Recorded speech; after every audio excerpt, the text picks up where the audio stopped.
These are my people, the Somalis. We are unique in Africa because we are one nation, united by one language, one culture, and one religion, Islam.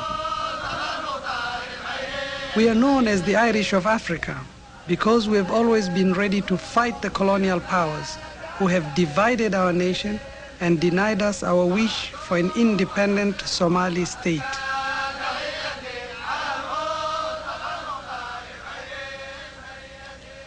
My father was born in the Haud region of western Somalia, in what was and still is Ethiopian Somaliland.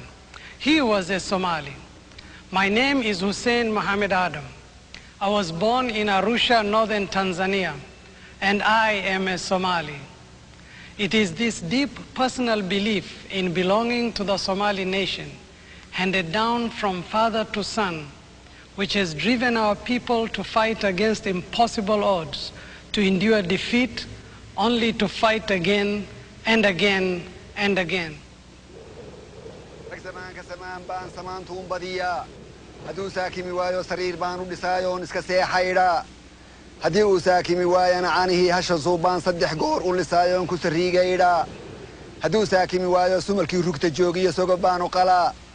hadduu saakimi waayo siidhigii cadameed baan subaga ugu badshaa haddii uu saakimi waayana gabadh suurad wanaagsan baan surradda ugu raraa haddii uu saakimi waayo xoolo gooni u soofiyo sadadaan ku ladhaa hadduu saakimi waayana seedow mood iyo salaantaan badiyaa haddii uu saakimi waayana salaadaan la labaa xamar suulal madow iyo sallinkaan cuskadaa sulub hoodda ku joogto ayaan sarartaa ku dhuftaa markaasuu sallimaayo igu saakin noqdaa.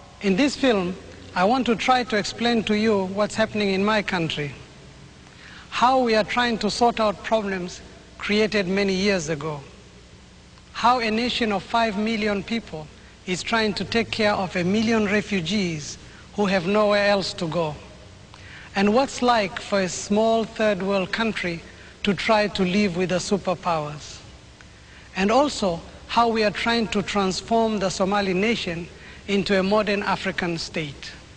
Because this film is a personal viewpoint, I would like to share with you my own hopes for my country's future and that of the Horn of Africa.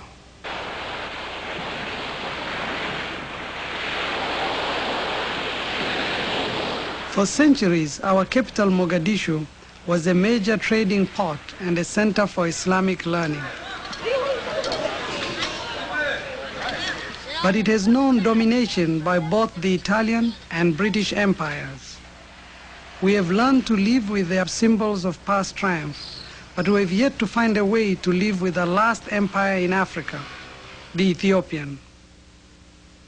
They were the only African rulers allowed to import guns from their European allies, who also gave them a free hand to extend the Ethiopian empire by conquest. My friend Abdul Majid Hussein was born and brought up in Ethiopian Somaliland. In these areas, what has happened was the setting up, as well as in the rest, of garrison towns, military garrisons, like the Roman colons of the former days, and whereby from time to time tribute collecting expeditions would be sent out.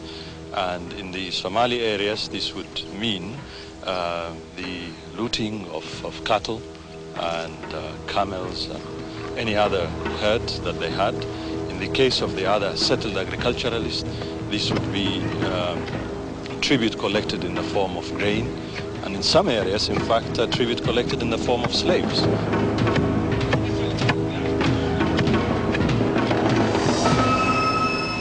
In Somalia, there is always a limit to submission.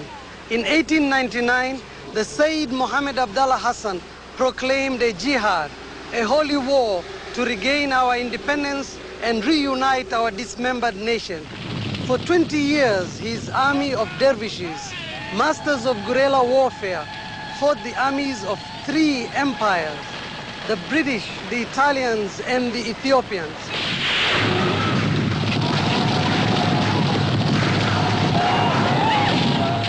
His final defeat made military history when the Royal Air Force carried out their first aerial bombardment of his fortress at Taleh, and our dream of an independent Somali nation lay in ruins. The man who has written the history of Somalia is Professor I.M. Lewis. Well, modern Somali nationalism really got going immediately after the Second World War, when the whole area, the whole of the Horn of Africa virtually, was under British military administration.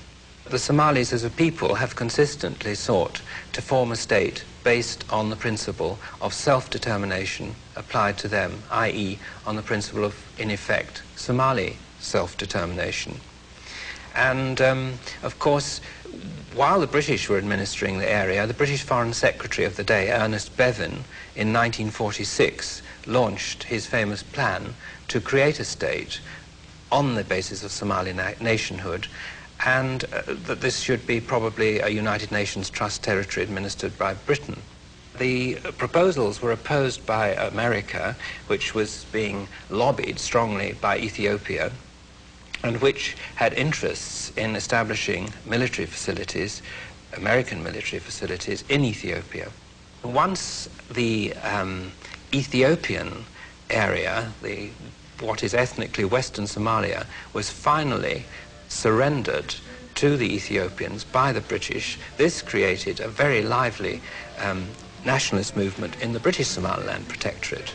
And these two movements, the one in the north and the one in the south, associated with the Somali Youth League, got together and sought to form a unitary state at independence in 1960, which of course is what happened.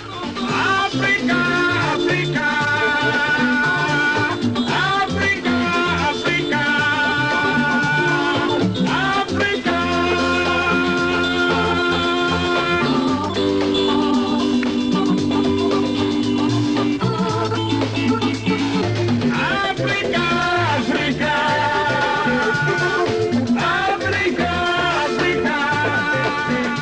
The Somali Republic celebrated its independence in July 1960.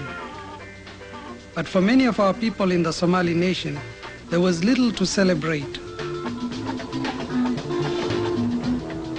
Those living inside the border of Kenya were still under the British flag. The Somalis in Djibouti were still part of the French Empire. And of course, Western Somaliland was still an Ethiopian colony ruled by Emperor Haile Selassie. The frustration at not being allowed to join our independent Somali Republic caused renewed struggles throughout the rest of the Somali nation. My friend Abdul Majid Hussein was part of that struggle. And that had its also counterparts with a lot of people that is Somalis in Ethiopian Somaliland or Western Somaliland, also wanting at least some form of autonomy, or if not, also wanting to join the Somali Republic. This was put down by force, and many Somalis, for the first time in large numbers, moved or went into exile into the Somali Republic. Our brothers from Ethiopian Somaliland were warmly welcomed into our new republic. Many were highly qualified people who had been prevented from working in their chosen profession simply because they were Somali. Almost as soon as they arrived, the exiles began to put pressure on the Somali government to help them liberate their homeland. People don't simply just rise up and say we are going to secede from these people for nothing. They would do so if they don't have equality, if they are oppressed, if they are continuously faced with injustice. I take the example on a very simpler level, let's say between a man and a woman, a husband and wife relationship. If the wife, as happens, is the case in most countries around the world, gets, the bad side of that relationship, she's beaten in some cases, and she's oppressed in one way or another. And in this case, some of our African brothers and others who have the same views around the world would say is, is tantamount to telling the wives who are, let's say, beaten up by, their husbands, that they should tolerate this, that family union should stay at all costs, and that they shouldn't have the right to divorce. The headquarters for the Western Somalia Liberation Front was established in Mogadishu, and the guerrilla war, which had been started by the Said Mohammed Abdallah Hassan nearly 100 years ago, continued with increasing success. But it nearly resulted in the destruction of our new republic, for Emperor Haile Selassie saw this renewed conflict as a golden opportunity to extend his empire over all the Horn of Africa.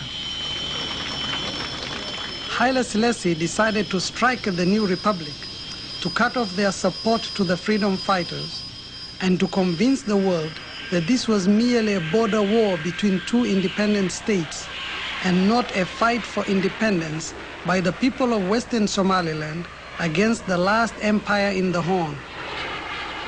In exchange for a military base in Eritrea, Ethiopia was able to receive 60% of all American military aid to Africa, plus United States advisors to train the Imperial Army and Air Force. The war along our borders in 1964 was short but brutal. Somalia was defended by its police force, which contained the battle against vastly superior forces. But as the Said Mohammed Abdallah Hassan discovered, bravery alone is not enough against superior military technology.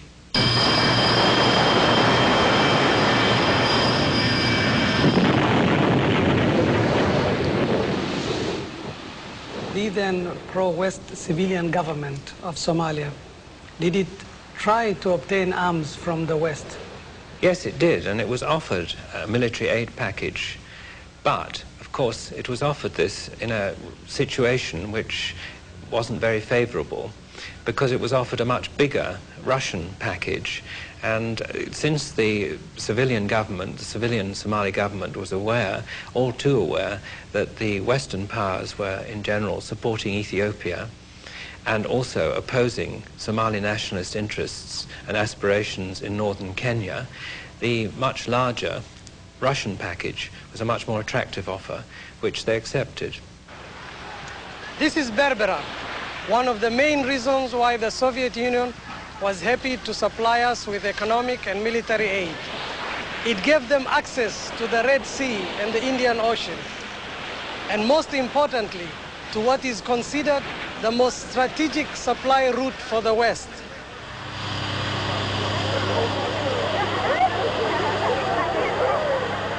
My friend Mahmoud Issa Jama went to Moscow as part of the official Somali delegation. He remembers how they were received by the Russians. They provided all the things that the Somali government at that period needed.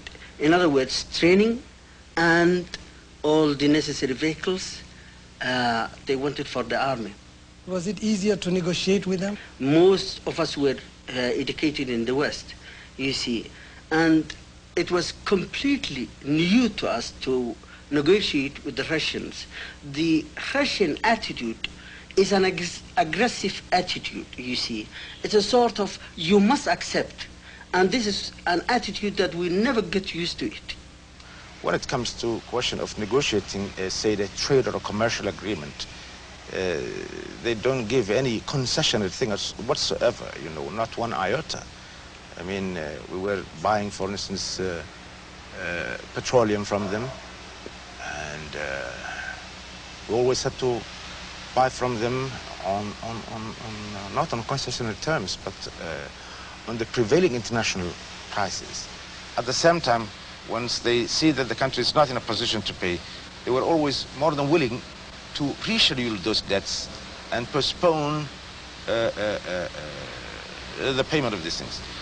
Up to the present time, some of the loans and credits which we contracted from the Soviet Union way back in 1960 and 61, we have not yet effected their repayment period. By the 70s, Somalia was recognized as having one of the best armies in Africa. Across the border, Emperor Haile Selassie had been overthrown, and the new Ethiopian military regime led by Colonel Mengistu was fighting desperately to keep the old empire intact. They were at war with the Tigrayans, the Oromos, the Eritreans, and with our brothers in the Western Somalia Liberation Front, who by now had won control over much of their homeland. Many of the senior officers and soldiers in our army were in fact from Western Somaliland, and they were eager to resume battle against the last empire in Africa. By September of 1977, they had combined forces with the Western Somalia Liberation Front, and at first the old dream of liberating what many consider to be the heartland of the Somali nation looked like coming true. But the Soviets who had trained our army had their own strategic plans for replacing the Americans in Ethiopia. They began by airlifting $2 billion of military aid to the new regime, then gave up all pretense of neutrality, and with 15,000 Cuban troops, masterminded the Ethiopian counteroffensive against the Somali forces, who never stood a chance. That Soviet switch created a new army for Somalia. Well over 1 million men, women and children, who having barely survived the terrors of a modern war with its tanks and jet planes, came to us in the Somali Democratic Republic for shelter, relying on the nomadic traditions of hospitality.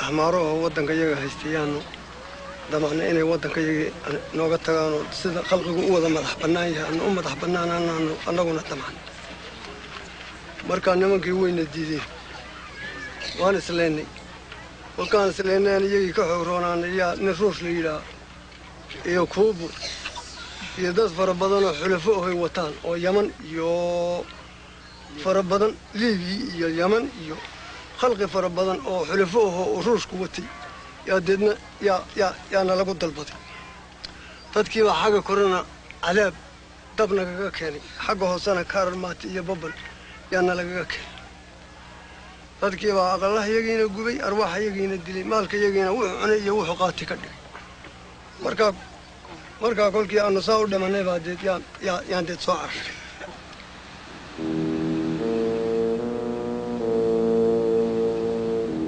Somalia is a poor country, but what little we had, we shared.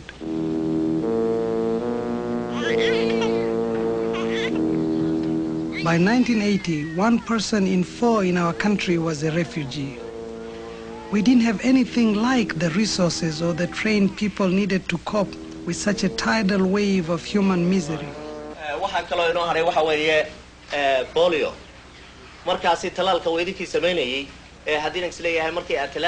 Hussein Samatar worked in Britain for many years, training nurses for their National Health Service.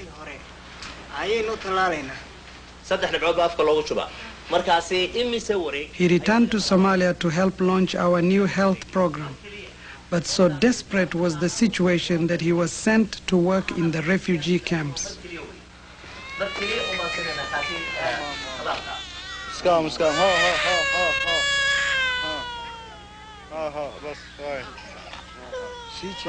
The Somalis have contributed a lot because the personnel who are doing the management of all camps are employed by the Somali government.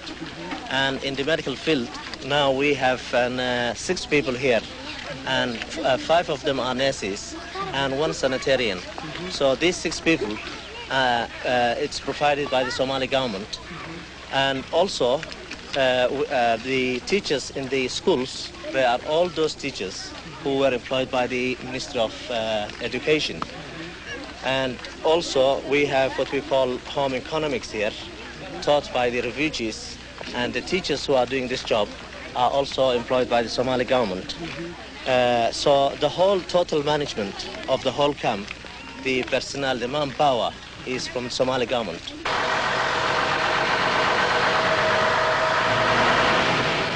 The refugees in our country survive mainly on the generosity of the world aid agencies. Somalia is making its contribution by taking over the administration. This means that many of the social programs planned for our own people have had to be postponed, another casualty of the conflict. But at the moment, everyone's priority is the refugees. I have no idea how long the refugee problem is going to exist in Somalia, but we are prepared to stay here to help deliver to the refugees the food that is brought in here by international donors.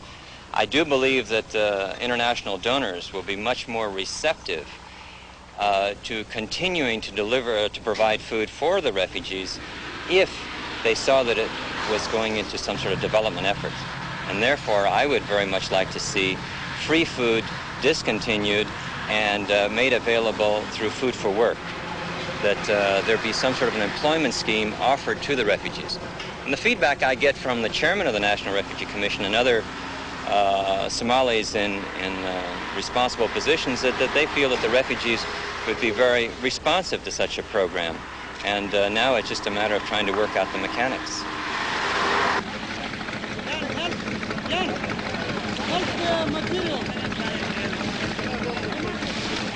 We in Somalia actually have some experience in trying to resettle nomads.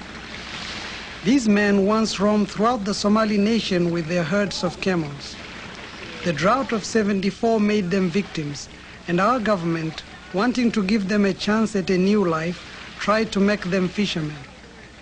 But we have also discovered you can't turn a nomadic herdsman into a fisherman overnight. They still haven't received the proper training in either fishing or the mechanics of the boats. There was a certain lack of planning, partly because it was done in a very short time. This idea came out as a consequence of the drought.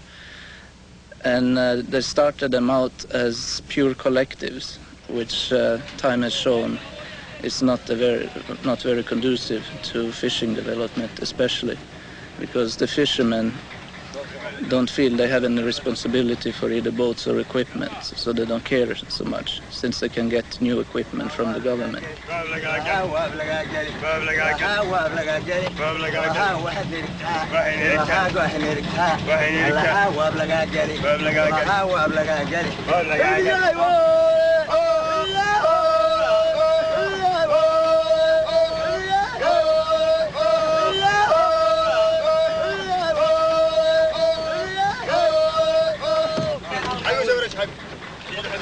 Somalia is blessed with one of the longest coastlines in Africa, and the waters of the Indian Ocean and Red Sea could provide many of our people with a new independent way of life.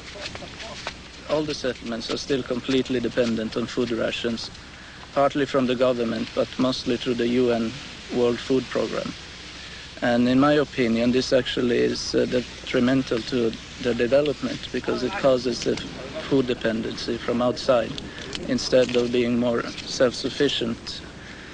They're starting to sell the boats to the fishermen, giving them more responsibility.